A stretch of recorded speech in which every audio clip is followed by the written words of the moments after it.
Well, I guess since it was your idea, do you want to take it away for the dog of the week? You know, Andrew chose Labrador Retriever. So we're just gonna talk about a breed every week that we can just kind of highlight.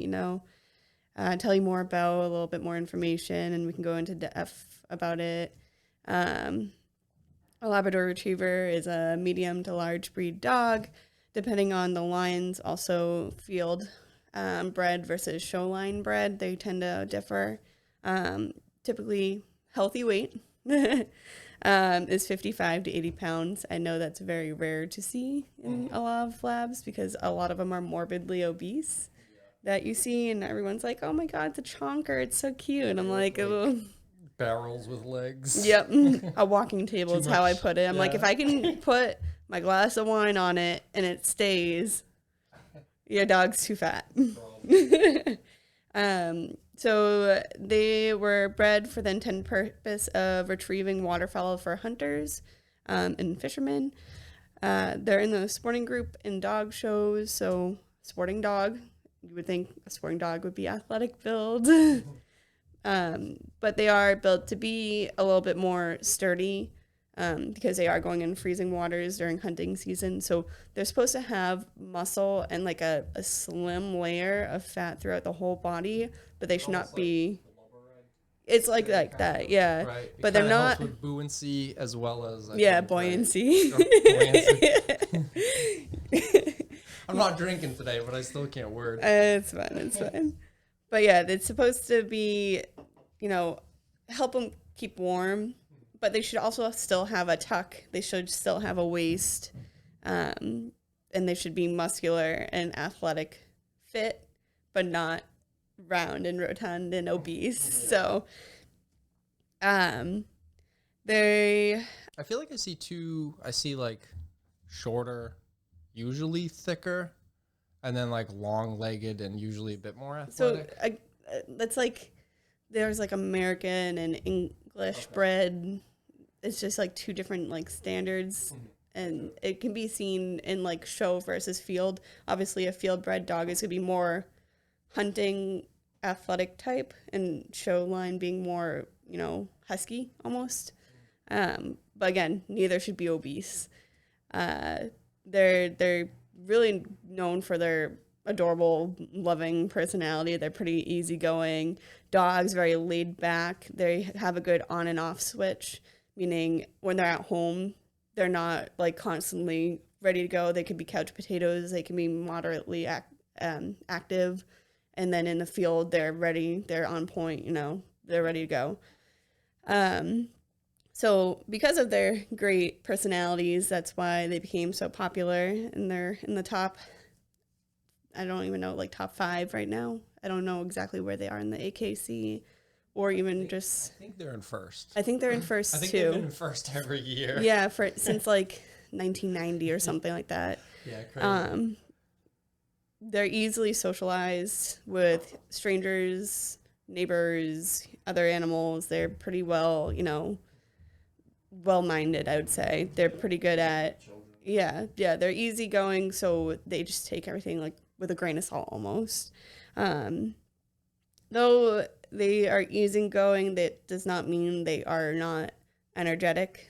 Again, they are a hunting breed, a sporting breed, so they should be exercised, which they do so much. So it should be so easy to exercise them because you see them in, drug sniffing, bomb sniffing, cadaver sniffing. Like they do all that. They do fetching, agility. Like they thrive and they do well in those type of things. Obedience, therapy work. They're a very well-rounded dog, which is why they're so popular. But people don't take advantage of that, and that's why they get obese, or they become aggressive, or they destroy houses because they're not getting their mental stimulation out, even though they're so well-rounded and could pretty much do almost everything. They're kind of suffering from that. They're very food motivated, so easily can become overweight. But the food motivation is a good way to, teach them the new tricks in mental stimulation games, stuff like that. If the reward is food, some are even just high reward for just toys and balls and playing fetch. Just like how you see some like cop dogs, like shepherds, their reward is a toy. It's the very same with like a lab. Let's see, they have a love for water and retrieving, obviously, because it's genetically built into them from years and years of hunting. So it's, again, very easily to keep them mentally stimulated by just doing stuff that they love. Yeah, the amount of people, by the way, at the dog park who will have I feel like it's Labs and Goldens, but yeah, you always get one of each or something like that, or they have don't go in the water. They're screaming. I know. Like, you got a lab. You got a lab, and you don't want him to go in the water. Just he's gonna go in the water. He's gotta roll in the mud. He's gotta chase the ducks in the water. It's just funny whenever I hear that. It's just almost just like, come on. Yeah. Like, that's like its favorite thing. I know. It's literally genetically hardwired into them. Right. It'd be like if I brought Bailey to like a big field of sheep and I was just like, no. Yep. Nope. Like, you can watch, but not touch. When looking for a breeder or rescue, there's a couple of good places. So AKC website, as always, will have a bunch of breeders listed on there. They also have a website. It's called, let's see where it is. I think it's like thelab.com or something. Let's see. Somewhere in here. The Labrador Club.com. And that has all about the lab's information, health testing, events, programs, training, breeders, rescues. It's literally a Labrador Club of America. So it can go way in more depth. Obviously, if you're going to pick a breeder off of the AKC website, keep in mind not every breeder does all the recommended testing. So make sure you do your own research when looking for a breeder. Do you feel like with labs, because they're so popular, that there's going to be a huge abundance of unhealthy / backyard bred? There is. Just because an animal is AKC papered and registered does not mean it's a potentially healthy or reliable breeder / dog. For when you're doing your research, there's a couple things that they require for the OFA certification to say that they tested for all the genetic issues that labs themselves get, is a couple things. So let's see, they need hips, definitely. Hip and elbow. That, yeah. So they need OFA hip and elbow dysplasia scoring rads. So that's when they take x-rays of the hips and elbows, and they're scored on a scale. I don't know how the scale works because my breed doesn't require it, so I didn't look much into it. And that tells you, are their hips okay? Are the elbows okay? Unfortunately, my coworker has a lab, and he just got diagnosed with elbow dysplasia, and he's 6 months, 7 months. I think he's actually 8 months, somewhere in there. But he has on and off limping in the front, and they just did x-rays today. I'm curious, how was his weight? Very good. Is it okay? Yeah. I've heard that as a puppy, being overweight can increase the risk of all that developing. Yeah. His weight's good. And he has insurance, so he's going to be able to go and get surgery to correct it. But not everyone can afford that. Again, get insurance. Is that a guaranteed? I think it's a very good improvement. High probability, I should say. Obviously, nothing's Yeah, I think it's a very good improvement, but obviously as they get older and they change. So that's one of the big ones for them. Eye certifications, they get a lot of eye problems as they age too. So getting a board certified ophthalmologist checked out. And then they also get exercise-induced collapse. So meaning it's a genetic neuromuscular disorder characterized by muscle weakness, lack of coordination, and life-threatening collapse is the definition of that. So that is genetic for them, and it's kind of breed specific almost. Is that like just strikes at random? It can. So Elderly? at random. It can be young, it can be old, it can be, and it's in otherwise healthy dogs. So it could be a completely healthy dog, and they're just running, and then they collapse, and that could potentially kill them. So that's a big thing that you should be the breeder should be testing for. And then a cardiac evaluation by a board certified specialist. Advanced cardiac meaning echo being the gold standard, but their breed doesn't specifically require cardiac evaluations. But if they have it, it's probably the best. Is there a difference with the testing between like a black lab, yellow lab, chocolate lab? Lab. Cool. All the labs. There's a couple other tests. I had to look these ones up. The PRCD-PRA DNA test. It's another eye test in regards to retinal atrophy, so eye issues. And then there was another, centronuclear myopathy. Myopathy, we've talked about it. That's muscle degeneration? Yep. So this one's a hereditary characterized by skeletal muscle problems such as weakness and exercise intolerance. So the collapse could be related to that and vice versa. So obviously if you're testing for exercise-induced intolerance, you should also be testing for that, especially if they come up equivocal, meaning undetermined, or positive or abnormal is what they use. They should also be testing for that. Those are just recommended, those three, the centronuclear myopathy, advanced cardiac evaluation, and the PRCD, PRA DNA tests are the additional, but the main ones being hips and elbows, eyes, and the exercise-induced collapse for them. So when you're looking, keep an eye out for those. The AKC website should have like a little star, or like I think it's a paw print. It tells you if they do all the necessary testing. You can also look up the registration number on the OFA's website to see if they have everything, and they should have something called a CHIC, which is just like a certified health testing, pretty much like a STAR documentation, means you do all the testing that's required for your breed. If they have a CHIC number or certification next to their name, that means they do it, and that's a good breeder. Obviously, look at the results, because even if they do it, it could be abnormal. So those are the big things. And to end the conversation about labs, there's only 3 standard colors for a lab: black, chocolate, and yellow. Anything off or different is not ethically.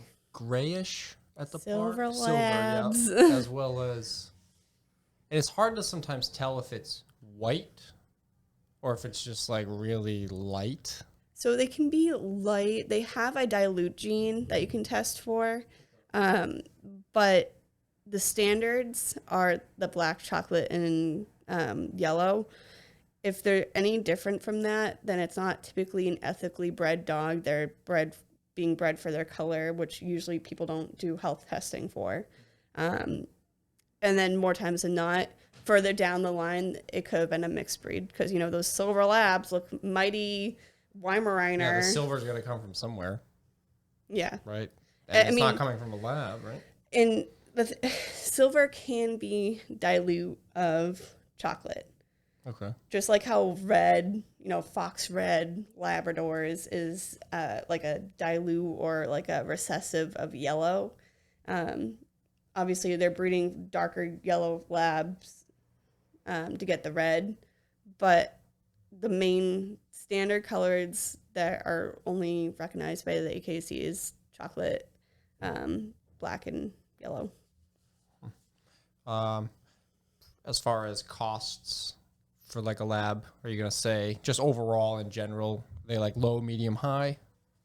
For like if you're just since there's so many, I think the price is gonna vary immensely, obviously. Or, I mean, sorry, not just like getting a puppy, but like, over its whole life, like vet expenses, food expense, is it probably average cost? I think it's average. I think they're pretty average animals as long as obviously you're not overfeeding it and then doesn't become obese and doesn't get diabetes, Yeah, okay. So, I think it sounds like they're pretty much good for like anyone for the most part. Like they're pretty well rounded. Houses or scenarios where they wouldn't. Yeah, I think they thrive in pretty much any scenario as long as you give them the proper exercise and mental stimulation. They're the type of dogs that you don't really have to worry about destroying your house because you missed a walk one day. They're very, like I said, easygoing, laid back dogs. They have a good on-off switch. They tend to mimic their owners almost. Like if you're an active person, their dog tends to be active. If you're a couch potato, they tend to be a couch potato. But they still need that exercise. That's what they're bred for, is to still have that exercise. So Awesome. Yeah. Cool. Next week maybe we'll go to number 2, which I think is French Bulldogs. Oh my goodness, that'd be fun. Yeah. We've talked about that before. Yep. Well, your week. I've been waiting to hear about it because you Facebook messaged me and said it's been awful. Yeah. Or what was the word? Long? I don't know. It's been a long week. It's just, constantly something every day, having issues. And at the ER, like there was a 11-week-old puppy that had to be put down. It was crappy. I saw it the week prior. And, why would that? So it was hypoglycemic. The original reason why I came in was because it was hypoglycemic as well, and we didn't know why. It could have just been like a isolated case because it was a Bichon puppy. It was only like 2 pounds, so those guys are prone to hypoglycemia. What's that even mean? Low blood sugars. Oh. So just like if a diabetic has a low blood sugar, they kind of go into like a state of shock almost. They're very lethargic, very out of it, not doing well. Little baby. Yeah, it was a little, and the week prior, so it was like 10 weeks when I originally saw it, and then it came back on Friday or Saturday. My days all meshed together now, so for the same issue, it went home and it was doing great, and then it happened again, and it was kind of like you have to go all in for diagnostics to figure out what's going on, or, other options, aka euthanasia, rehoming, stuff like that. I mean, that thing was literally just born. Yeah, it was so small. So we tried to find people to take it, but it most likely potentially had like a shunt of some sort. So it's just not processing stuff properly, which is why I kept going into a hypoglycemic state. I feel like if you're having issues at that age, you're probably not have a good failure to thrive type situation, which is why the doctors were okay with the option of euthanasia for that particular pet. But we tried to get a couple people to try to take it and do workups so the owners can afford to do workups. So they ended up electing for euthanasia. So that sucked. And then there was a 11-week-old kitten that came in with fluid in its chest, so it probably had FIP, which is a feline disease. It's deadly. There is a treatment for it, but it's so very expensive, and it's not always 100%. Just like suffocate? So eventually, it was having trouble breathing, yeah. Respiratory, coughing, like it's pretty much like compressing your heart and lungs, and that one ended up getting euthanized too, and just a lot of like dog fight situations, and it wasn't a fun weekend, let's just say. And then my work, we do surgery, and there was a bulldog that came in for a palate fixing, and he didn't do well post-op because they get enlarged palates. So we go in and we trim the palate, suture it up. He ended up going to the ER the next day. Like the palate of the mouth? Yeah. Huh. So they get elongated, soft palates. That's why you hear like the snorting, the grumbling. It's either their nares, so they get stenotic nares where the nose passages close up a little bit, and they're like little slits instead of like open holes. And then the palate where, you know, like the dangly part is covering the trachea, so every time it's breathing, it's like reverbing. And it sounds like literally I have asthma. It sounds like they're just constantly having an asthma attack. It's pretty much, yeah. Oh, that's and brutal. They already have like, so we go in and we trim it back so it's not as bad or even better. But post-op he didn't do well. Well, post-op when he was in the hospital he was fine. We just didn't know what happened after he went home. Either he like may have aspirated because, you know, his throat hurts, and we don't know what his owners were doing because we weren't there. But it was recommended that he goes to the ER, and he ended up going to cardiac arrest there, and it sucked. So that's it's not a fun time with bulldogs. Yeah, there's a lot of death this week. Again, it's something I can handle. I just kind of get a little blah, and I'm like, well, then you had something with Shiloh? Yes, but that was yesterday. He was just kind of like quiet, more quiet than he is, and he was being a little like extra needy. He's already a needy dog, like very like not needy, but like attached. Like he like clingy. Lays on me, and he's extra clingy. That's a good way to say it. And I don't know. I just felt like something was off. I felt he looked like a little thicker, like a little bit bloated, but not. He didn't look bloated. He was pink. His gums were pink. His tongue was pink. He wasn't panting. His stomach wasn't painful. He coughed like 2 like hacking coughs twice in a row, and I didn't know if he just had like a piece of food stuck in his throat. But I did also a sign of bloat is retching and trying to vomit. And you're just overthinking. And I have really bad anxiety. I've had anxiety my whole life. So I obviously, that's my heart dog right there, overthinking it. So get in the car. I'm like, if I don't go, he probably torsioned or bloated, and I will be forever angry at myself. So I went right in, and then they just did a quick ultrasound on him. And they're like, he's fine. And I'm like, okay. They're like, his stomach is just full of food. So he may have just ate more than normal, which he did as a puppy. Like that time I told you when he was a puppy and I brought him in, he was kind of doing like a little bit of the same thing. So that was just my anxiety. And I'm like, I told him, like, I'm probably being crazy. This is me overreacting and my anxiety. If I don't do it, he's going to have it. So please just look at my dog. They're like, okay.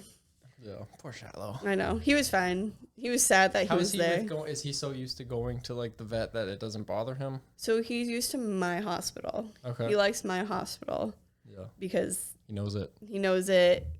He just hangs out every day there. He's not going there to get poked. I mean, he gets poked there, but very rarely. Yeah.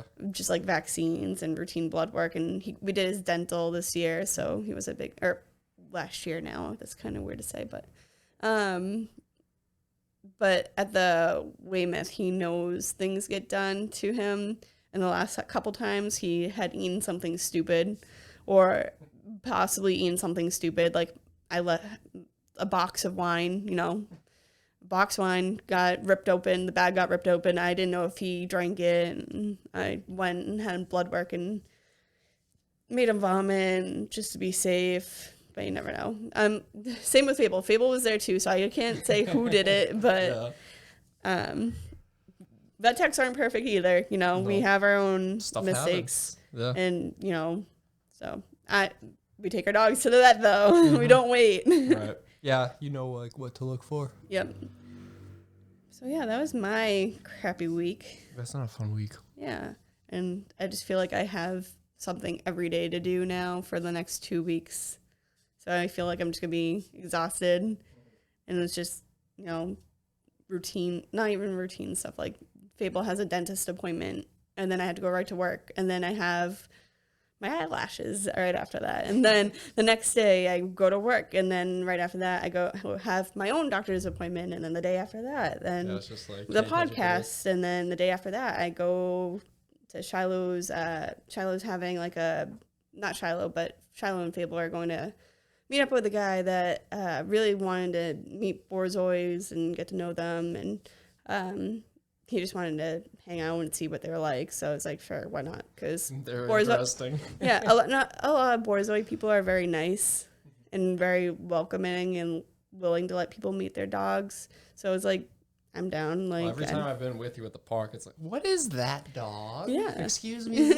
You know? And I'm fine with explaining that. And I'm like, people don't know. He's not a normal dog. So, and then I have dog show class after that. And then Friday ER, Saturday ER, and my hospital too on top of that. So it's just like something additional every day that I feel like I'm just going to be a little cranky. Yeah.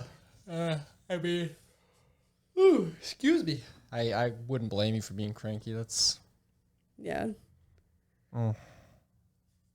like waking up and going to work after like say 3 days in a row of like Yeah. death and horror. It's just like, And I'm on a diet, so now I'm hangry and cranky, and I'm like, well, you've got your wines. I know. Okay. I'm allowed to drink wine on my diet. It's fine. I made sure. Only one glass, but Yeah.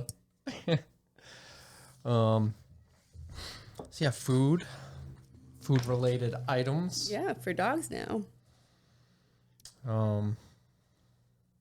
There's a lot of different foods. Lots of different foods, lots of different types, lots of different options.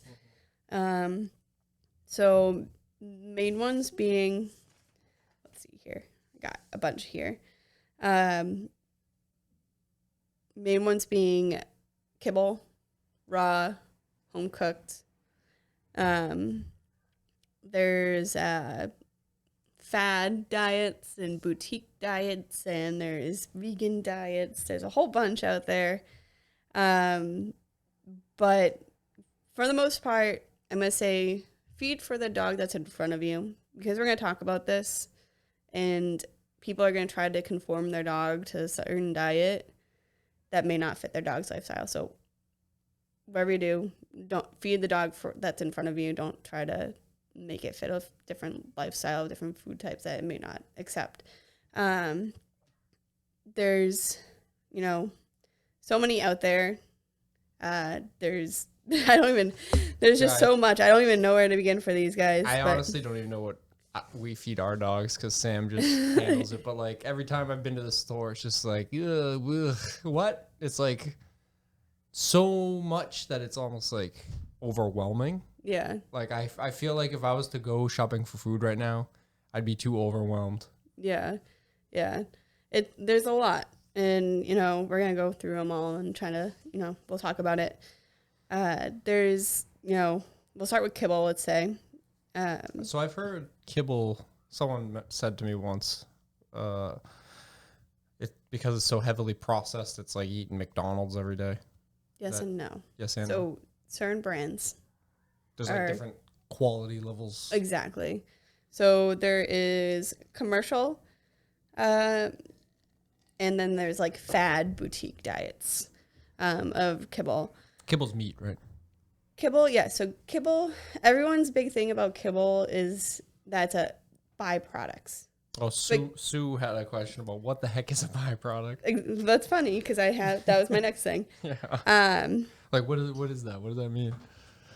So a byproduct is pretty much all the parts that humans wouldn't normally eat. So the head, the bones, the organ meats, So though it says byproduct, it does not mean it's not quality stuff, because it's parts of the meats that humans wouldn't normally eat. So we call them byproducts because we just toss them out. But byproducts for dogs is what they need to eat. That's actually, in a sense, somewhat, depending on how it's farmed, I guess, could be somewhat beneficial and similar to how we used to use all the animal. Yeah, like exactly.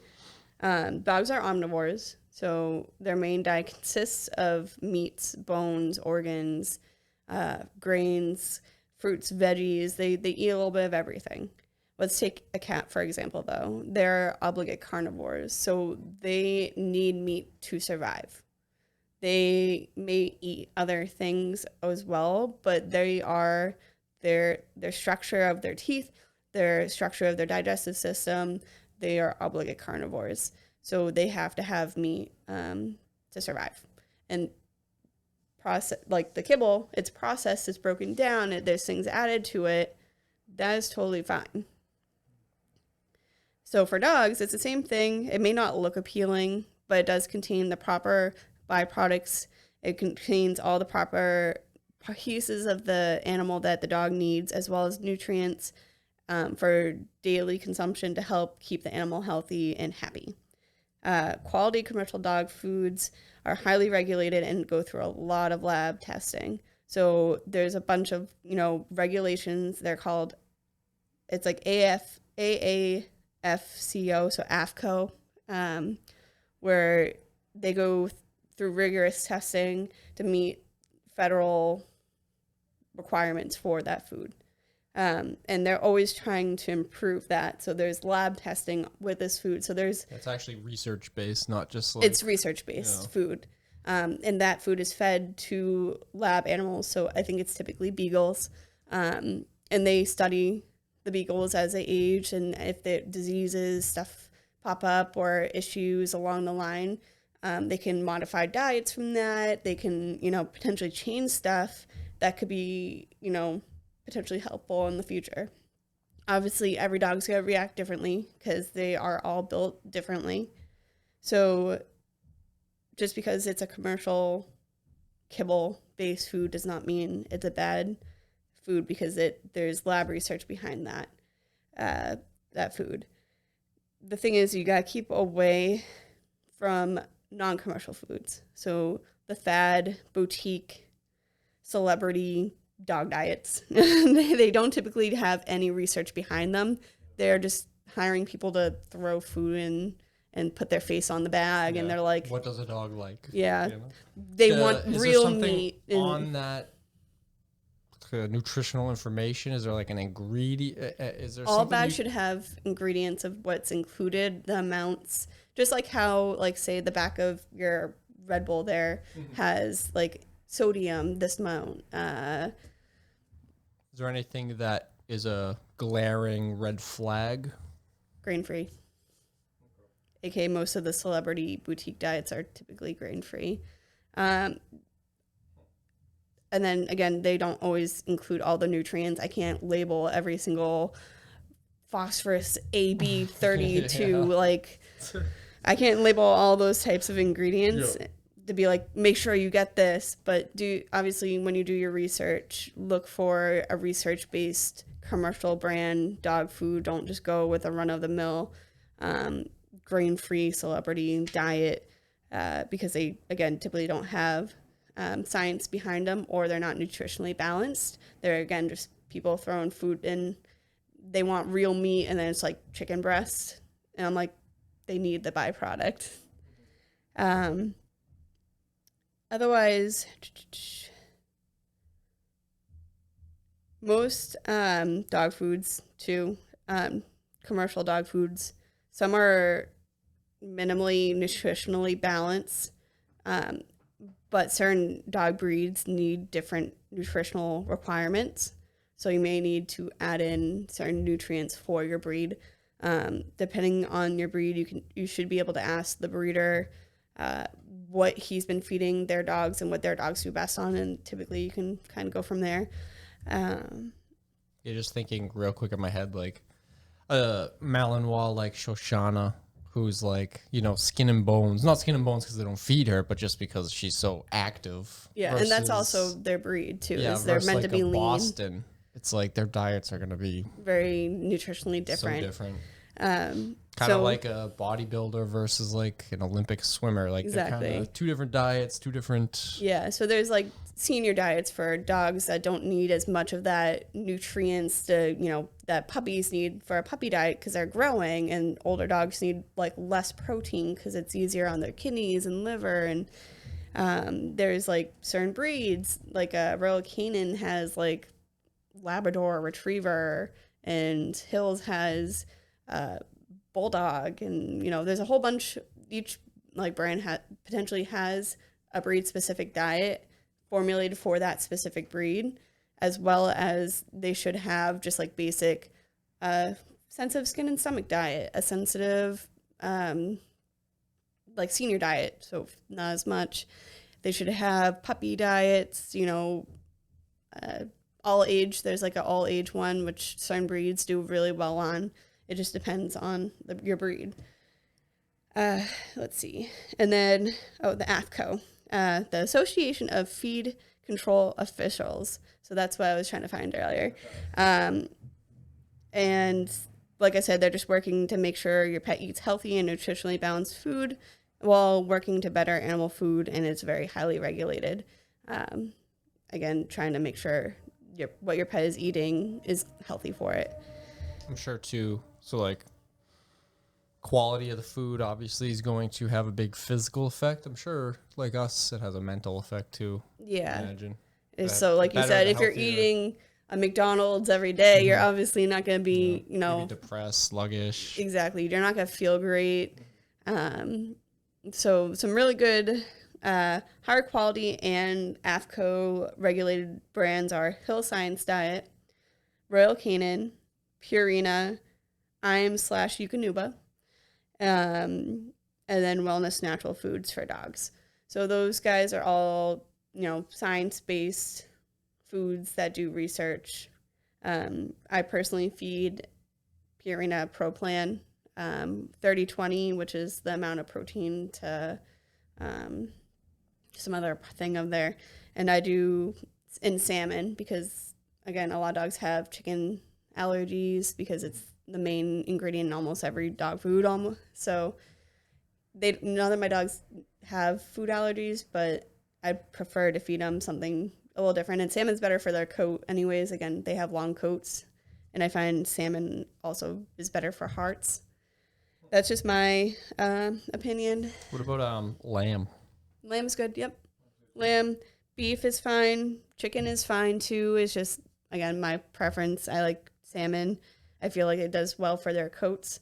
And then I also do a Purina sensitive skin and stomach mixed in with that. Or depending on, during the summer, I'll feed the 30-20 because it's a, active dog formula. So they're running more. So it's higher caloric base compared to the sensitive skin. I usually do that in the winter. Just, again, another salmon sensitive skin and stomach. There we go. Lots of S's there. In the winter, just when they're a little bit more sluggish in the not active months of the year. And then there is a website I'll have you link, which breaks down like the nutrition requirements of everything. Let's give it to you after, but check the description. Yeah. It's called mercvetmanual.com, and it breaks down the nutrition requirements for certain breeds and like the size of your dog and what it should be getting and quantities and stuff like that. As long as the AFCO website, we can link in there. A big thing about science-based diets, a lot of people will say vets will get commission from these, and if they do, it's very low. I've never seen a dime from recommending any of these brands. That's like a big thing for a lot of people, is like they're getting paid to say that. She actually pulled up in a Lamborghini, guys. Yeah, I know. I'm like, my check engine light's on, but it's fine. These brands are just recommended because the science behind it and research, and that's what we as veterinary professionals like to see. So we recommend it. I think just thinking about that real quick, what you just said, I feel like before I ever started talking to you, I'd maybe believe that, like, oh, they're getting commission. But just in these past, this is talk. We get a pizza party maybe once every 6 months, Yeah. This is episode 8, and like, you've just continuously shown how much you guys just care about the animal. And so like, I get it now. Yeah. Like, okay, no, I understand. Like, you're just like, here, we don't want your pet to be unhealthy. Literally. That's exactly. Like, it's not, like I get it now just from talking to you. So, just interesting. That's all. And when vets do recommend certain diets, like the science-based or even prescription diets, it's because that prescription diet fits your dog's medical needs. So there's certain kidney diets. I think we mentioned that last time. Renal diets. There's actually diabetic diets. There's weight loss diets. There's hip and joint type diets that have more glucosamine in there that we want so your dog doesn't have arthritis. Like there's a bunch of diets that we recommend for your pet to be on just because we want them to live longer. So I just want to throw that out there as well. Yeah, because the longer they live, the more they can come into the vet so you guys can get money. Oh, yeah. I just want all the money, guys. That's how it works. I wish I made commission off of every pet that came in, and I'd be rolling it. You know, I'm clearly thriving, guys, as I drink 3 bottles of wine. Going back to grain-free, I have it in big letters here. Yeah, that was big for a while. It's a I don't know if it's diet. Slowed down, but for a while it was. It's a fad diet. Dogs aren't normally allergic to grains. It's like a myth. The dogs are allergic to the protein typically. Very extremely rarely are dogs actually allergic to grains. It's always typically chicken, beef, the basic proteins in there. Novel proteins are a good way to try to rule out, food allergies. So doing salmon, kangaroo, rabbit, venison type of diets, that's totally fine. Make sure they include grains in those though, because grain-free diets are in research to be potentially linked to something called DCM, which is Dilated Cardiomyopathy, which is the enlarged heart. I sent you a picture of a large heart over the weekend too. I thought that this dog's heart was its stomach. She said, I don't know how to read an x-ray, but I thought that it was huge. It was round. Yep. Huge. Yep. It looked like a small-ish dog. I don't know. A little Aussie. Oh, it was? Yeah. Yeah, and took up most of his chest cavity. It was his stomach and swelled up. He was just happening to get x-rays. No, he's fine. Alive? Okay. I shouldn't say he's fine, but he's alive. Okay. Didn't think to ask about his diet because he was there for a dog fight and he was all torn up on his neck. So we were checking to make sure nothing was perforated. So we did x-rays of the neck and the thorax, so the upper body, and took the first x-ray and I was like, wow, that's a very large heart. So that was an incidental finding. Again, is that something you at least would probably mention to the owner? The doctors would. Okay. At the ER, the techs very rarely talk about what we find. That's the doctor's job for the ER, just because we're going out, grabbing the pets, doing the treatments, trying to keep moving. The doctors and liaisons, which are the people who converse with the owners the most, just to get updates and, how's my pet doing, and those people typically will explain what's going on, and the doctors will give you diagnostic stuff. But that's why grain-free diets are not okay, because we're assuming it's peas, legumes, sweet potato that potentially are causing some issues with absorption of some nutrient or lack of nutrient that's, causing the heart to be enlarged in a breed that doesn't normally get DCM. And DCM is a killer. Eventually, your heart can only be so big and take up so much space. And, that's not something you want your dog to be on. Again, we don't know. There's still so much research and that's going into it right now that I can't be like, that's 100% peas, legumes, soy, chickpeas, stuff like that. It's just, it's still being researched. And so I say, better safe than sorry. Why risk it? Unless your dog is actually allergic to grains. Like I said, that is very, very rare. Should it be on a grain-free diet? So that's mostly kibble stuff. There is hypoallergenic diets. Here we go. That some dogs need because of their skin issues, there's where they specifically feed only one protein and they don't mix in other proteins to try to rule out a food allergy. Again, it's a prescription diet, so typically your vet will recommend it and you need like a script to get it.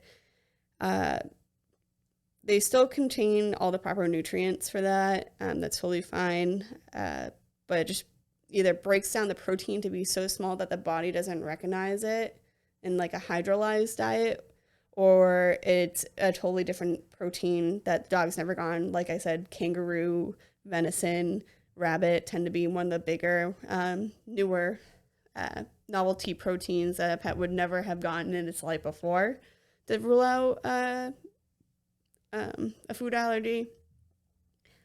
I don't think dogs should be on vegetarian, vegan diets unless medically prescribed. Again, usually when they're on a prescription diet, it's either breaking down the protein so small that the pet can't recognize it, or they're on a protein that they've never had. Vegetarian and vegan diets alone, especially if not prescription, there's no way to know that the pet's getting the proper protein, nutrition, because those diets are typically under like a fad diet. They're fads, just like how people are vegan and human. That's their choice. You can't take the choice away from a dog. Again, I know I mentioned earlier, they are omnivores, so they can eat pretty much anything. However, their main diet consists of meat. So withholding the protein is most likely going to be detrimental for that dog. And then we can bounce over to raw diets. I actually really like raw diets. You'll hear a lot of vets not recommend them because people can't do them properly. Yeah, the repercussions pretty severe if you mess it up. Raw diets are, as it states, are raw ingredients or minimally processed. A lot of people like this option because it can cut out a lot of the processed ingredients to make, the kibble is just like dry little corn kernels almost. Again, nothing wrong with them. That's a good option. But I do, like I said, I really like raw diets. But again, people have to do it correct because they can potentially harm their dog and cause illness.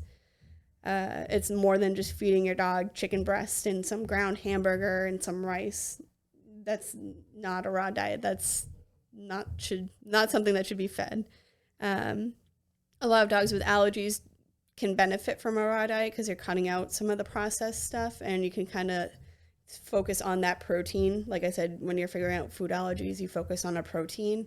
You cut out the protein that they're potentially allergic to for about 2 months. We say 4 to 6 weeks. So that's about 2 months, I think. Boston that I watch, pretty sure he has has a chicken allergy. Mm-hmm. She kept feeding him chicken and cheese. Yeah. His farts reeked. He was a stinky boy, but she switched him. She stopped putting chicken and she just gives him like the Ollie kibble now. And I want to say it's been like a month and huge quality of life improvement for him. That's good. Just with his feeding the dog in front of them. Yep. Yeah. Because not to get super gross, but he's got this little like piggy tail. It's like a piggy curl. Yep. Frenchies. And it almost acts like a little windshield wiper. Boston Terriers. Yeah. It acts like a windshield wiper sometimes when he. Like a cow. And it becomes a mess. And it's been a while. It happened yesterday, but it's been weeks. So yeah, definitely like. Yeah. She was trying to figure it out. It's been driving her nuts. It takes a lot of work to really figure out an allergy because you got to commit. No one else can give this pet treats. No one else can give them table scraps. You can't give them table scraps. You got to feed the diet and the diet alone. Nothing else. Because that one treat could just resets it. And you got to do it all, start from scratch. In raw diets, you need a lot of diversity.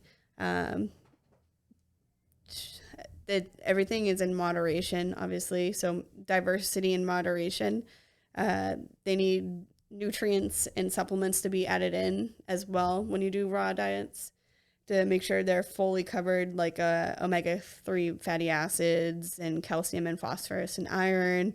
You got to figure out what foods contain that, and you got to make sure you actually weigh it out. And it's not just like, oh, this broccoli has iron in it, let me throw in a bunch of broccoli. You got to actually like measure stuff. And raw diets are really good if done correct. It can be expensive because you're buying raw ingredients and cooking, or not even cooking, but putting the meals together almost daily or week. A lot of people will do it like a week or month's worth and freeze it and unthaw as they go. Food prep or whatever. Food prep, yeah. Just bang, bang, bang. But for your dogs. Yeah, a bunch of Tupperware. But you need almost like a box freezer, chest freezer to be able to keep all that, because that's a lot of food, especially if you have larger breed dogs. Keep that in mind. And the amount of food that they intake is going to be obviously more than a smaller breed dog. There's a bunch of websites that help you measure that out, and a bunch of Facebook groups that I really like. One's called Raw Feeding University-RFU. They're very good at helping people get started, tell you where to get good recipes and being able to find out what your dog needs nutritionally. I really like that group. They're just really good at doing, the proper measurements. And again, if they see something on their page, they're going to correct you that isn't correct. Again, a lot of vets do not recommend them because people do not do it properly.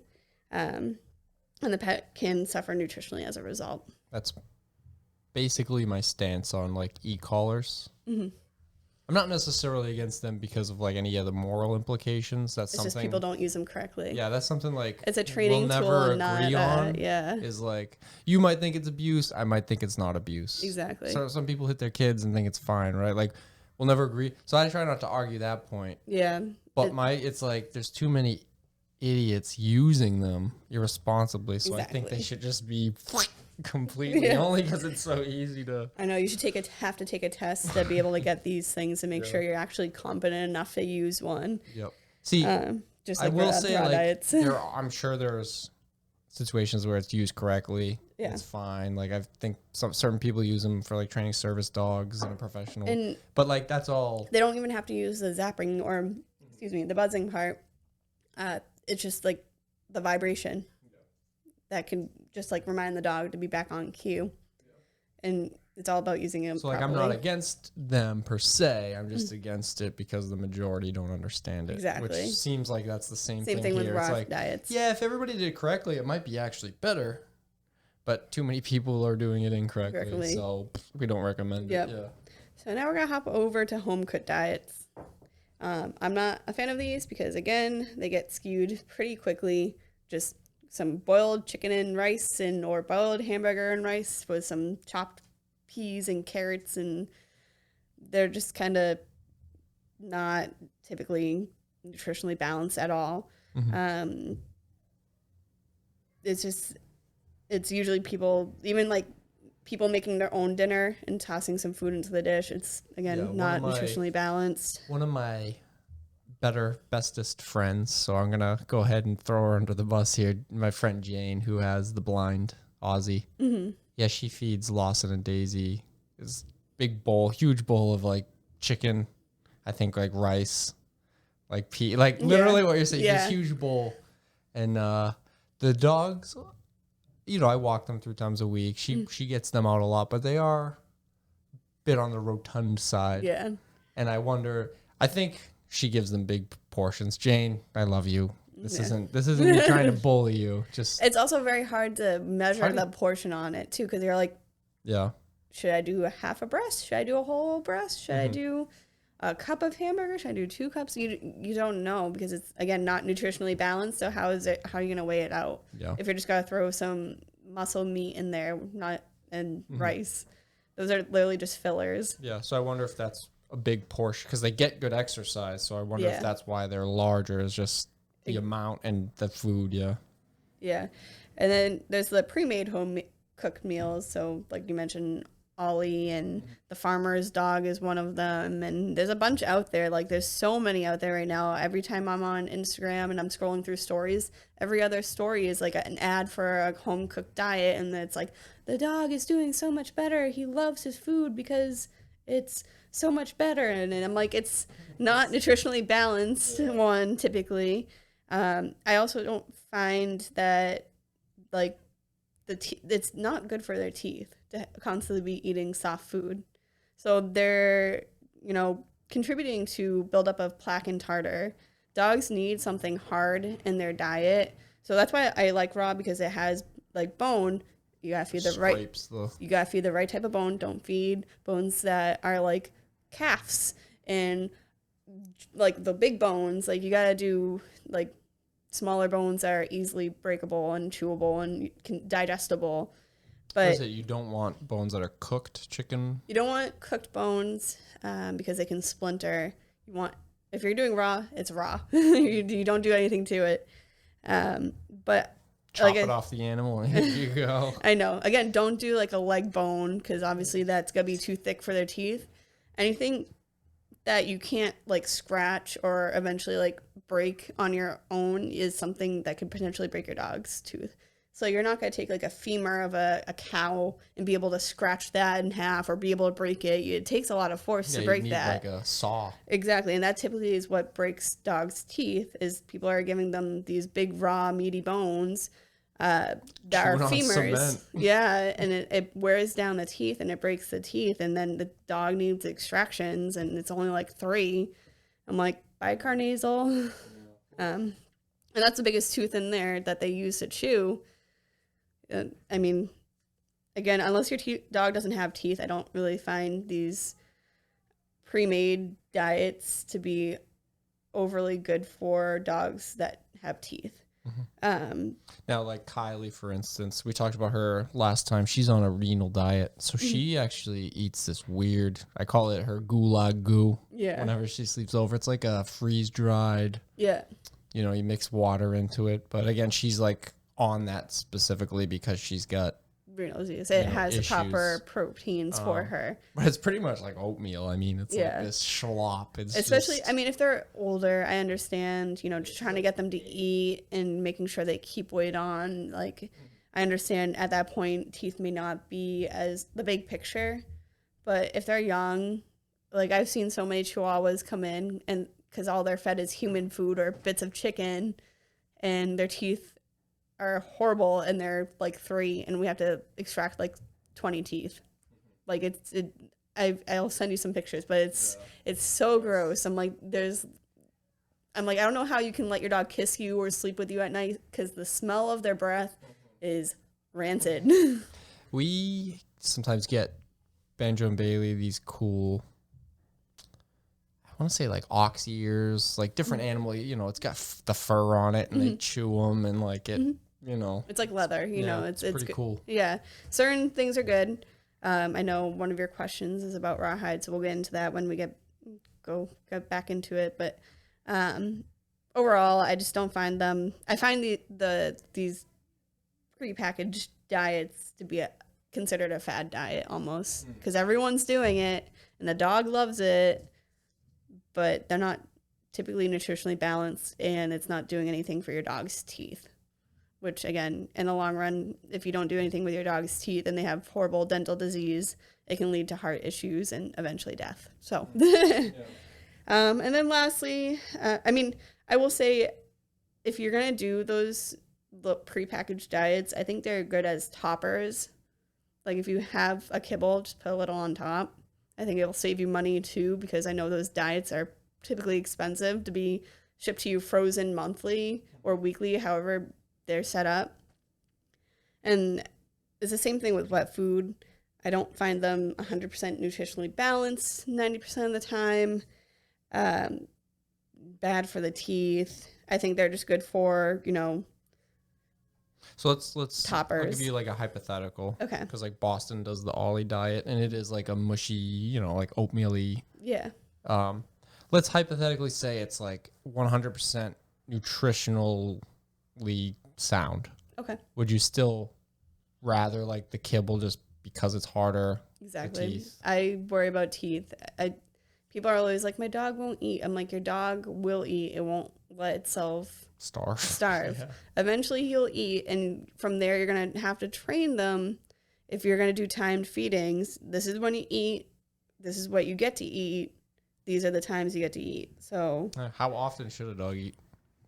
it depends on the breed. Some dogs only eat once a day, and then some dogs eat twice a day. It just really depends. Some dogs have bilious vomiting syndrome, almost like where they don't eat. If they don't eat within a certain time frame, they vomit. Mm-hmm. So that's like a lot of dogs when they bile. wake up in the morning and they vomit because it's overnight, they didn't eat anything.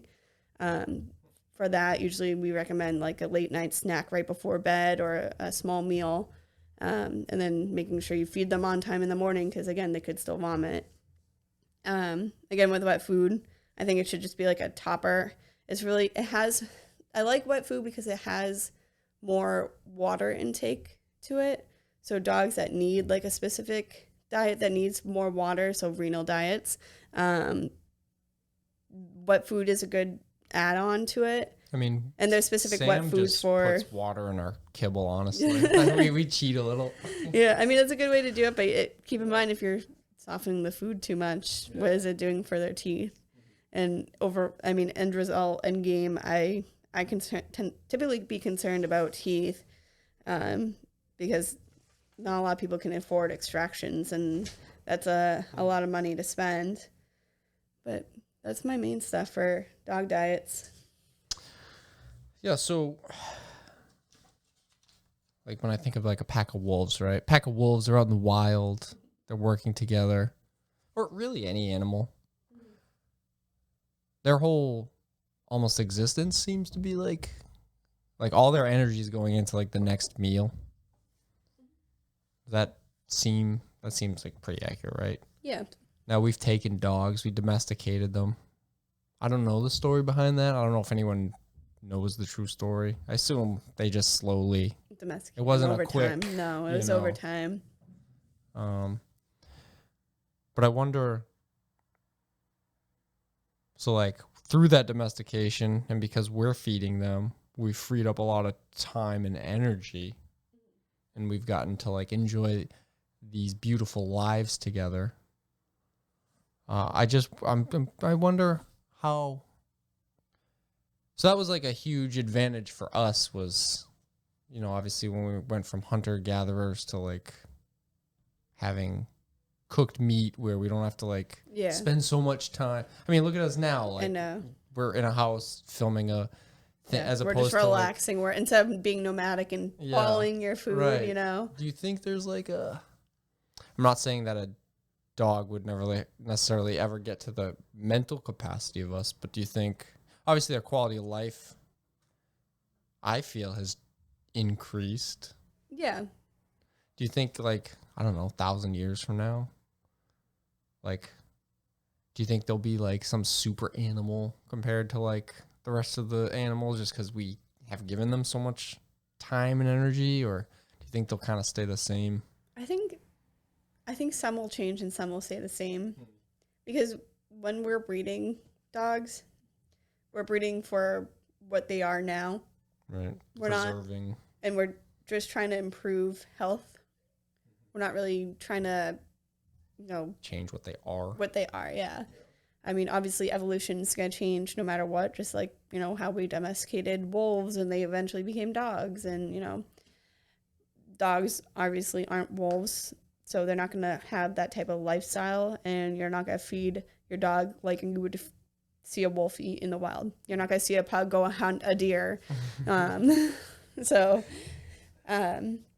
wonder if they will get like, so like obviously there's a huge difference mentally between like a border collie and a pug, right? I don't know if you've seen the border collie that could like, it had like all these bins. It had like 1,000 plush toys, and the guy would like ask him to go get a specific toy, and it knew what bin, like thousands of toys. Crazy smart. I wonder if like, I do wonder if they'll become smarter and what. I'm sure they will, but what does that look like? I don't think I have an answer for what they'll look like, but I do agree that I think they will become smarter, but I don't think much will change from that. There's still going to be dogs.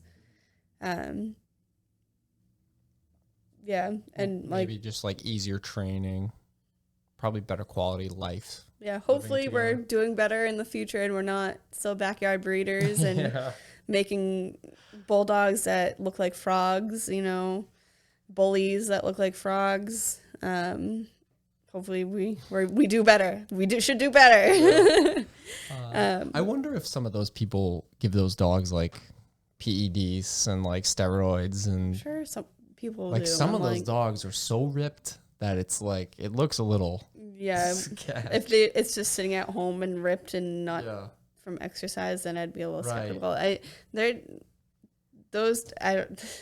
no words like, for those dogs. They sound like they can't breathe. No, but yet they're like the Incredible Hulk. I know, crazy. And I'm like, geez.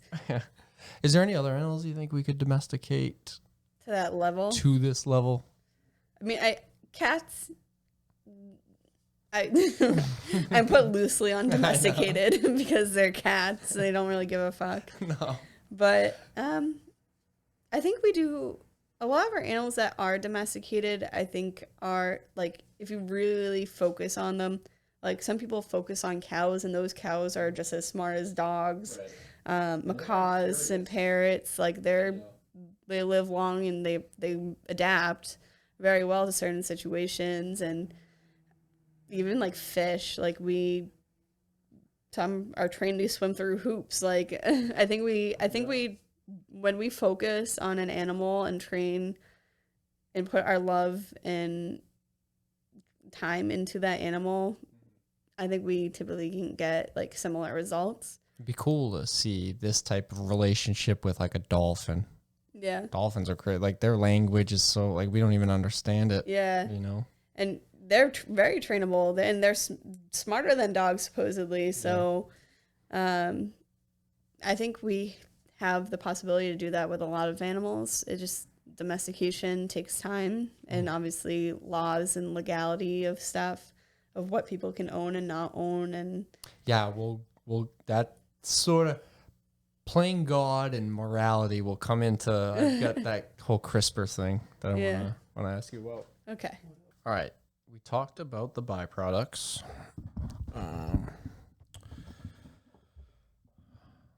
How much of diets are just clever marketing and scare tactics? Pretty much the too long didn't read is stay away from those boutique grain-free crap. How do liver treats work? I thought a bunch of bad stuff got stored in the liver, so I'm hesitant to give liver treats to them. Is that? I mean, I don't. It's a organ, and organs are okay to feed typically. Mm-hmm. A lot of people won't feed, obviously, the GI tract, so intestine. But I've fed liver to dogs before, and I haven't had any issues, and I don't see why there would be an issue with feeding liver. So, I don't know if you ever. I think I sent it to you. This guy who lived way out by himself. He was like hunting caribou. He was eating the whole thing. He was eating like stuff out of the intestine, like undigested berries. This dude was crazy. That's past it for me. I mean, that wolves do that, and that's like why they get a lot of their grains, a lot of their fruits and veggies. Mm-hmm. Right from that's the stomach of the... Yeah, that's how they got the additional nutrients while eating the actual... Obviously, this day and age, we don't have to resort to that. Right. Because we can just add it in. Yeah. And dogs are typically like it, so... Mm-hmm. So the byproducts I now understand are bits of the meat that we wouldn't necessarily eat. Yeah, so red organ meats, not just now, red, but organ meats. Where does that meat, so I understand where it comes from on the animal. Mm-hmm. Where does these animals come from? Same place we would get? Typically, like the factory farmer is just like where we get our chickens. I mean, there's obviously like holistic type farmers, and I think it just depends on the brand and the distributor and prices. It's all about prices, man. So I'm not 100% sure 'Cause, where like, they get it. Yeah, if you were raising livestock specifically for dog food, I imagine that would be some expensive dog food. I don't. So Yeah, I almost imagine it's got to be this multi-purposed. it is. Like, It's the byproducts of our human food that are getting sent to the dog food manufacturers. So, like I said, the heads, typically bones, legs, wings, organs, gross. the gross stuff, stuff you wouldn't normally eat. Yeah. I wonder if they grind that all up into like one. They do, which is then how it's processed and heated, and then the nutrients are added in certain quantities, and that's how it's all processed. All right, let me ask you about this CRISPR stuff. I'm curious on what you think about this. Okay. Science, it's science stuff. Okay. So CRISPR, told you this earlier, stands for, it's an acronym, clustered, regularly, interspaced, short, palindromic repeats.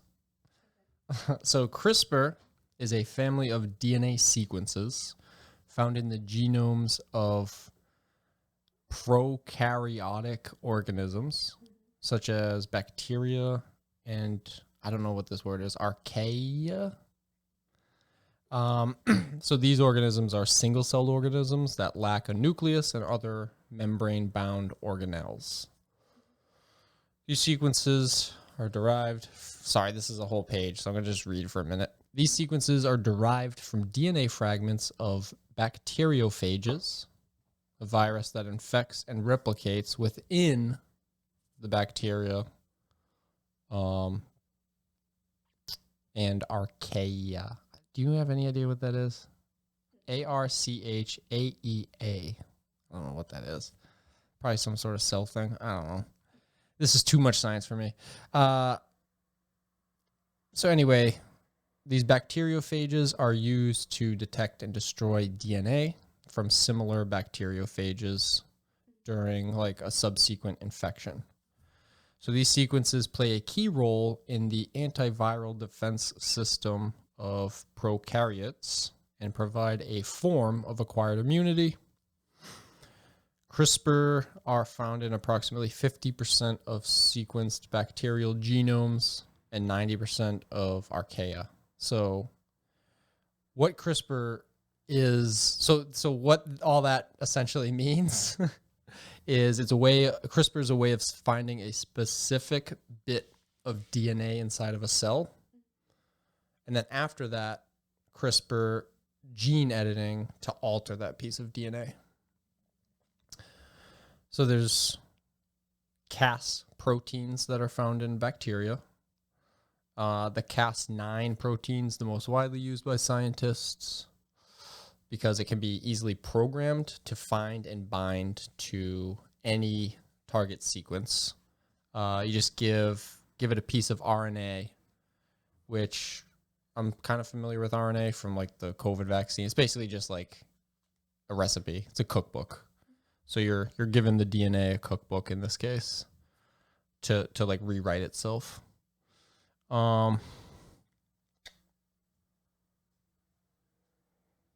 So the Cas9 protein cuts the DNA at a target. When the cut is repaired, mutations are introduced that usually disable a gene. This is by far the most common use of CRISPR. It's called genome editing or gene editing, but usually the results are not as precise as that term implies. But I think eventually it'll be real deal, like genome editing. So this just gets into such a can of worms of like, so here's some things that have been, I guess I'll say attempted, because I didn't look up like the success or failure of these, but so a Chinese court sentenced a biophysicist who announced that he had created the world's first gene-edited babies. They sentenced him to 3 years in prison for illegal medicine practice. He shocked the world's scientists in November 2018 when he announced that his team. So he's out now. Yeah, his team in Shenzhen had used the CRISPR gene editing system to edit DNA in human embryos to make them less susceptible to HIV. The edits were designed to disrupt a gene that codes for a protein that allows HIV to enter immune cells. Now, because this is like super new technology, like, okay, maybe that worked, maybe it didn't, but you have no idea what other things you introduced to those poor embryos. So, like, you might have fixed that, but you might have completely screwed something else up. In July of 2019, CRISPR was used to experimentally treat a patient with sickle cell disease.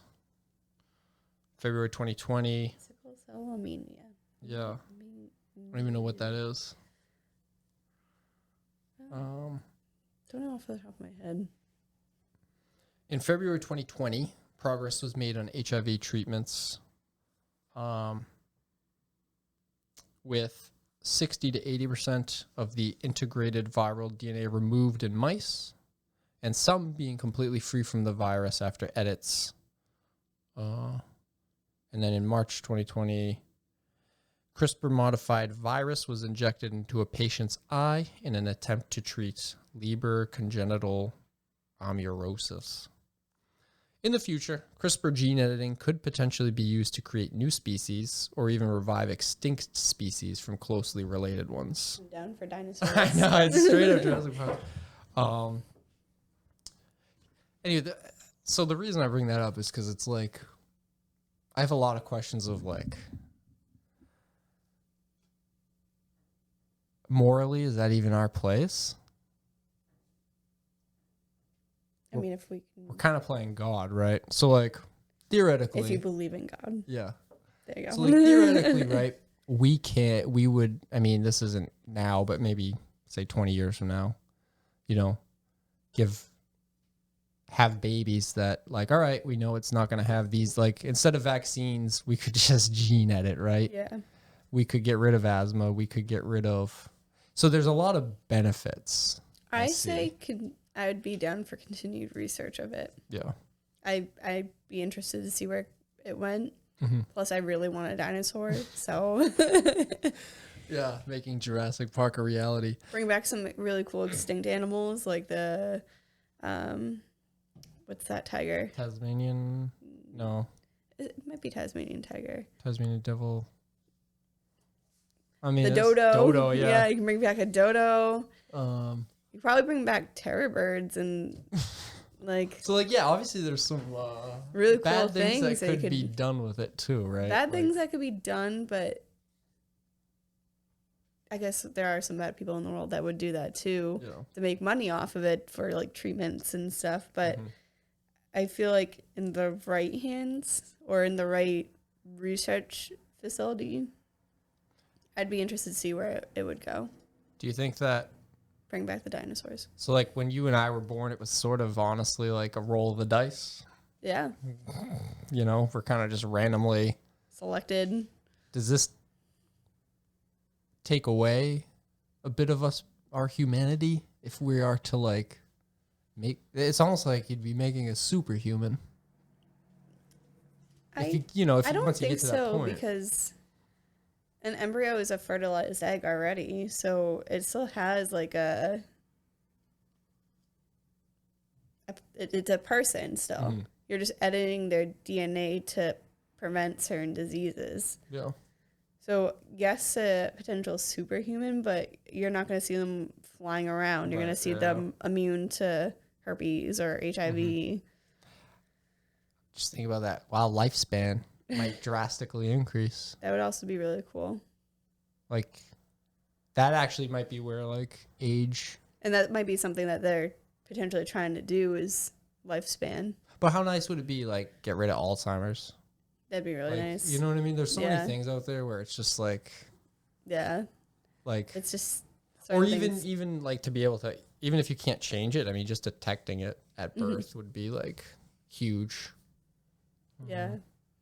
But yeah, I wonder sometimes, like, Are we messing with things that we shouldn't be messing with? You know I what would I mean? mess with it, honestly. I feel like it'd be if it was me, I would do it. So if I had the knowledge and the opportunity, I would probably do it. Bring back dinosaurs, you know. I really want dinosaurs, if you couldn't tell.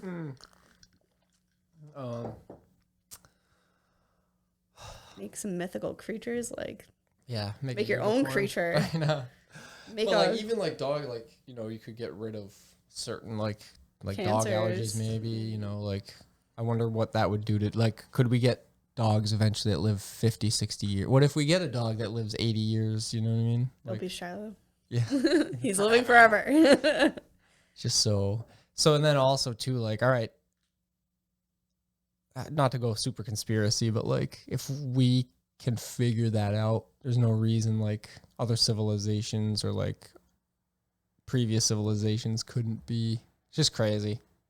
Like that just puts a whole new spin on. Yeah, and then it's the same thing as like, can you bring people back? Type of thing. Like when people save their brain, their hearts, like what is it, Walt Disney? That's like frozen. Yeah, Frozen. Yeah. Like think about that. Like if they get to that point in research, like Well, they bring them back, like, or Yeah, I even just wonder. like transplanting them into a new body. Yeah, because if you have the There's whole so many DNA videos sequence, about this, too. right? Movies You've got about the whole this, yeah. DNA sequence. Exactly. Can you just transfer? Well, that's another thing, right? Is like, But I think that's when we get back into the soul. yeah. Well, the thought of eventually transferring your consciousness or uploading your consciousness to like the cloud. Was it Black Mirror that does Yeah. that a lot? That'd be like crazy. I think it would be badass. Yeah. Definitely something to think about. Mhm. Like the little microchips you just like insert into. That's Elon Musk is working on something like the Neuralink, where Mhm. like Start your car by sitting in it. Or he's a Like, car person, right? I don't yeah. even know. Well, I don't follow political he's people. working on something with in the brain where, so like if I want to text you Hmm. in my head, bang, I can like do all the steps real quick. The biggest like the slowest part is, you know, I have to pull out my phone. I've got to type it. I've got to. So if you could, you know, our thumbs are like the slow thing there. So if we could cut out all of that and then just increase the bandwidth straight from your brain to where you just think like, all right, text Courtney, where are you at? And it just like fucking, Yeah. I you feel know like what I mean? Like crazy. it'd be easier because my brain goes like a mile a minute and my mouth can't keep up. Yeah. So I feel like it'd be easier to get things out and be able to describe things the way you're thinking them. Almost, you know. I But feel so essentially, yeah, you're increasing the bandwidth, you know, because we are like kind of cyborgs already. Your cell phone has all like it knows where you're always at. Mhm. You've got all the information that we have in the universe in your pocket. Like it's just Yeah. crazy. So like basically taking all that information, right, that is in your phone, and instead of having to like use your fingers, find it, and then process it, you're just straight. Yeah, you think Like basically our there. brain would be like almost hooked up to like the internet. Yeah, Like just it'd be what pretty does cool. that do?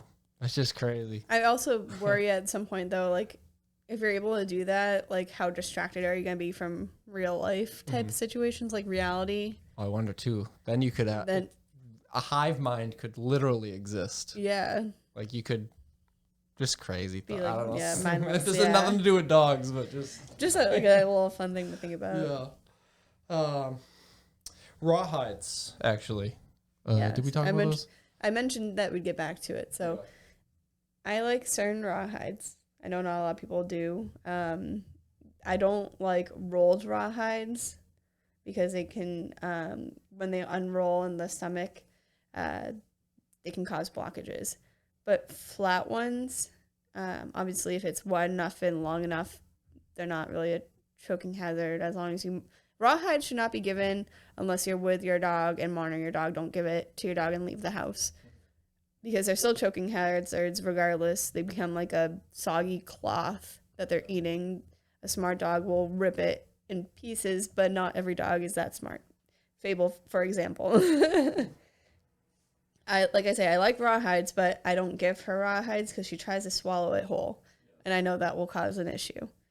So if you have a smart dog who can do it, a flat rawhide, not the braided, not the rolled, not, just flat rawhide.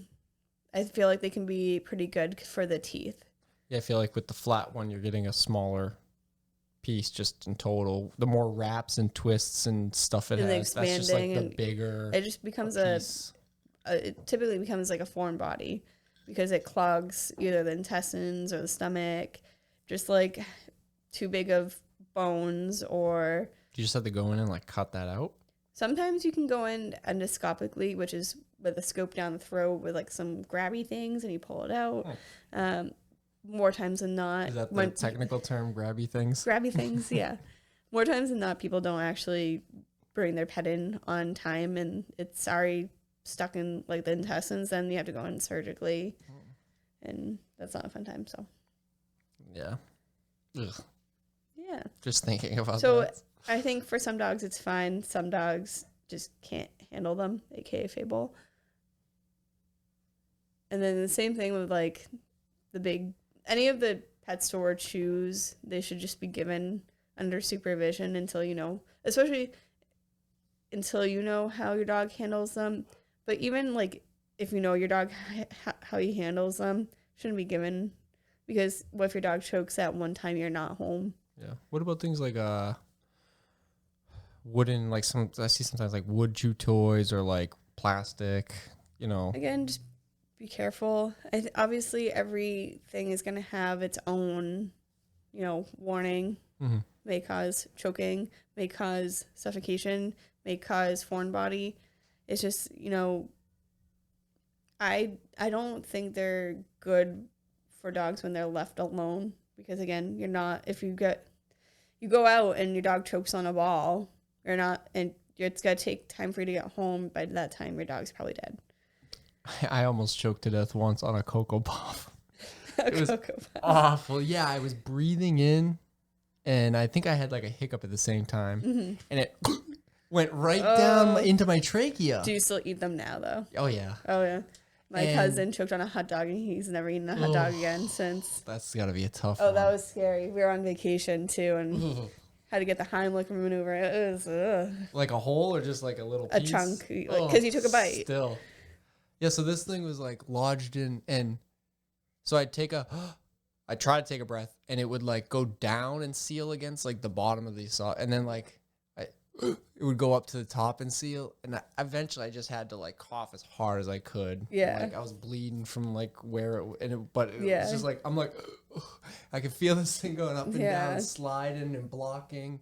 Oh. And, I was like, holy crap, Sam's not home. I'm about to suffocate on a Cocoa Puff. How old were you? This was like 5 years ago. Oh my god. It's mostly children that do this. It was just like the weirdest. Oh. Cause of death.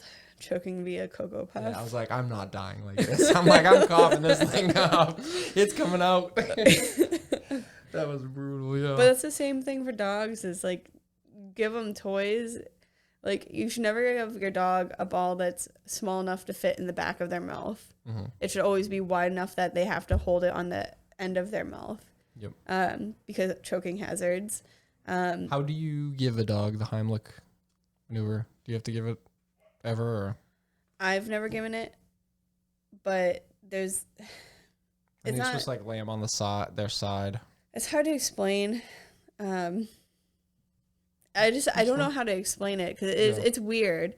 Well, it's different than a human. It's different than human humans because on their their back. anatomy is different, because their anatomy, their ribs are like this. Yeah. Our anatomy, our ribs are like this. Yeah, like just thinking about like trying to give Shiloh CPR, like that deep. So CPR is chest. different than the Heimlich maneuver. So CPR is still pushing on the chest. Oh. Okay. It's just, it's so hard to describe. Yeah. One's trying to breathe, one's trying to dislodge. One thing is trying to keep the heart going, and one is trying to dislodge. A lot of times balls will get stuck in like this part. There's been a couple cool videos. I've never like done it or had to experience, but what they were push on the bottom and push the ball back out. Sometimes when it's too far deep, they have to go in and remove it. And it's a scary time because, most times these dogs are having trouble breathing, but you can't intubate them.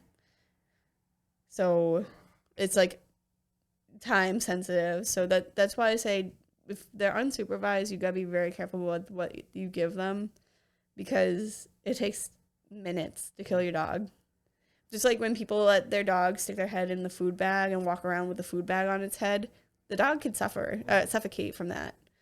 Like there's so many like sad stories where people are like, oh, came home and found my dog dead because he had his head inside of a Doritos bag.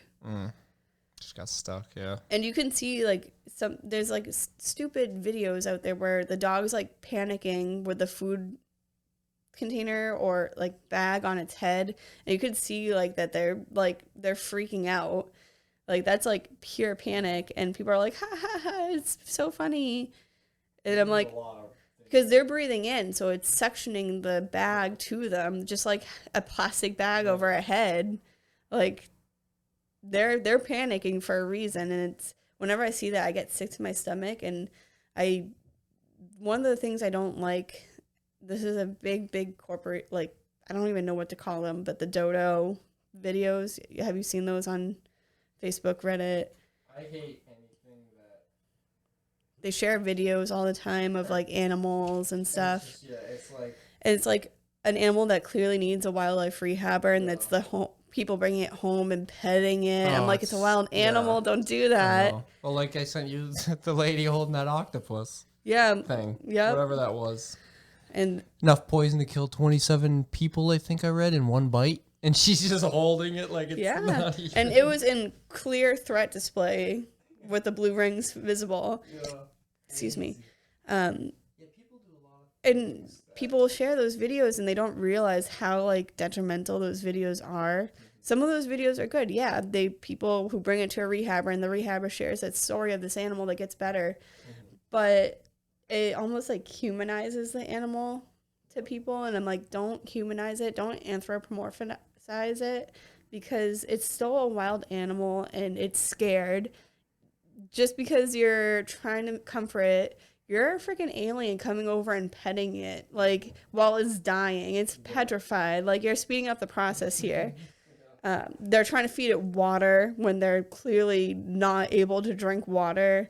That's my biggest pet peeve. They always aspirate. They get aspiration pneumonia or they drown immediately. But you see the same thing with dogs, where the people share videos of like dogs stuck with their head stuck in the food bag or stuck in the Doritos bag. And the things that people call cute and entertaining sometimes to me. It's just like lack of common sense. I'm like, don't. It looks funny / cute in the second, but that dog or that animal is panicking, and it's not funny or cute. Like TikTok trends, like barking at your dog. Or yeah, that's how you're gonna get bit in the face. I know. Just doing stupid things, and it's like, I don't know if you've seen the guy that like, he's got a Doberman. He like, I forget, he yells at it, then he like looks at it, and then he like goes to grab it. And it's like this thing, and he does a different thing every time. But the consistent thing is he looks at it and grabs it. And you can see when he looks at it, the dog knows, oh, shit, he's about to, like, come grab me. Yeah. You can tell he just anxious, gets so anxious. And it's like, all right, you're getting views, and you think this is cute, but this is... Everyone's about the views these days. I'm like, there's literally, like... Poor dog. Some of these videos, man, I'm like, I don't understand. I'm like, how do you think this is okay? Like... It's gross. I understand people don't come from the pet loving / vet med side and understand every little reason why, and they're just coming from, oh, it's a family pet. I'm young, don't know any better. There's like a funny oversight, and then there's like negligence. Yeah. I get it, but also at the same time, if you really watch and see that your pet is panicking, it's typically common sense not to stop recording your phone and go take the bag off of its head. Yeah. Because, next time it happens, you're going to come home to a dead dog or dead cat. Because everyone does it with cats, too, with their head inside the jar.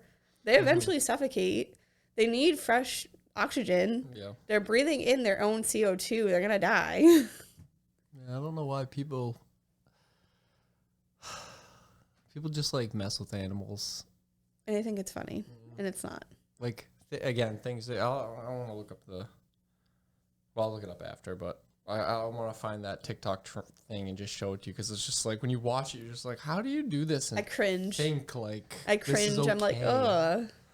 Yeah, Like, that's not okay. Like, you're supposed to be enriching these animals' lives, and here you are laughing at it, torturing it, panicking. Like, bullying it. So it's sad. all right. Do you have anything else to add about delicious food? No, just like I said, feed the dog that's in front of you. Oh, if you've got an overweight dog, Feed for the weight you want it to be. What's the best way? Should you like wean it down slowly? Should you just like kind of? People a lot of recommendations I've heard is cut 20%. So feed it for the dog feed it for the weight that you want it to be, but do it in increments. So say the dog's like 90 pounds and it's supposed to be like 60. Feed for 85 for a few weeks. Feed for 80 for a few weeks. Feed it for 70.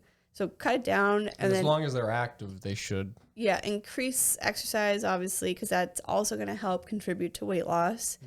And make sure no one else is feeding the dog, because a lot of times, more than not, grandparents are giving them an extra meal. The kids are throwing them table scraps. Those calories add up for these dogs.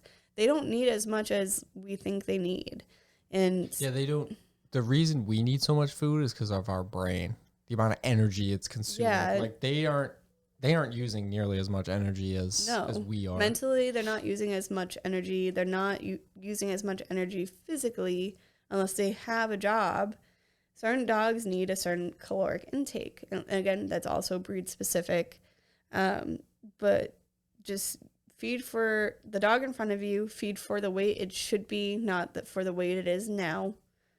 Because nothing's ever going to change if you're going to feed it for the weight it is now. It could potentially even gain, and then you increase the food because they're gaining. And feed for what you want it to be. Increase exercise, cut out treats. I just looked it up. The brain uses about 20% of our energy. So it's like a huge. I mean, that's a fifth of. Yeah, it's a big amount. It's just, again, the big thing, I keep saying it because it is so important to feed the dog that's in front of you, because people will be like, oh, you're feeding it raw, then why? Like, ew, it's gross. Or, oh, you're feeding it kibble. Ugh. And then you try to change it and it doesn't turn out well. And then, you give your dog diarrhea, upset stomach, pancreatitis. You give your dog pancreatitis and that's painful. Obviously, when you're switching diets, do it slowly over the course of, I usually say 3 weeks. Start off with 100% of the old food, and every couple days increase the amount of new food until like the 2-3 week mark. You should be completely over to the new food. If your dog seems to be having an upset stomach, obviously step back a couple days worth, and increase the amount of old food that is, so you're feeding it. Until the stool solids, and then go try to increasing again.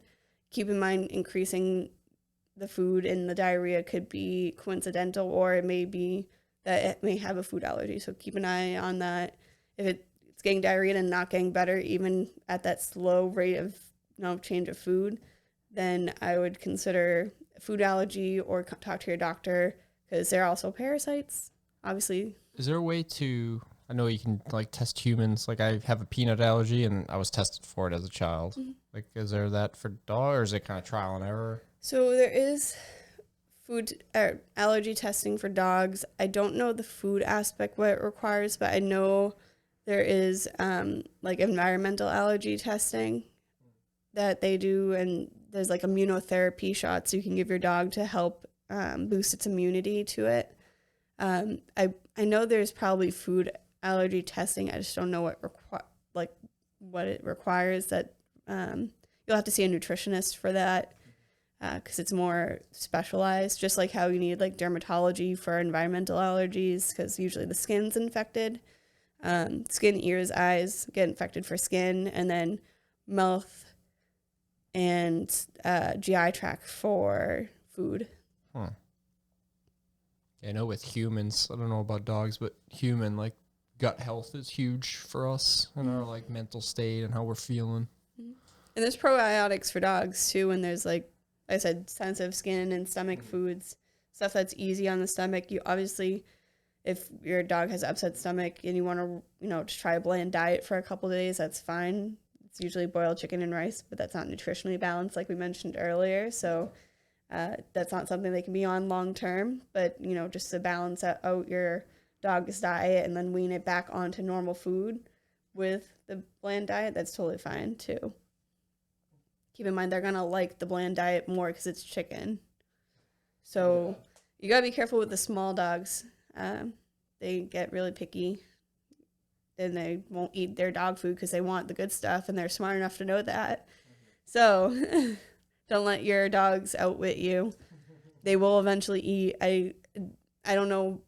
It drives me crazy when people are like, my dog doesn't like its food, and we try all these other foods, and it eats it for a couple days, and then it doesn't eat it, and then we get new food, and it eats it, and I'm like, your dog is outsmarting you here. Your dog will eat, get a balanced diet, feed only the balanced diet, unless, you want to do raw or you do toppers. But don't deviate from it, because if you just keep mixing different diets, your dog's gonna get diarrhea. That's fun. Yeah. Awesome. Well, I got my questions answered. I've learned a lot as always. So I guess we'll see you next week. All right, next week. Perfect. Good night. Night.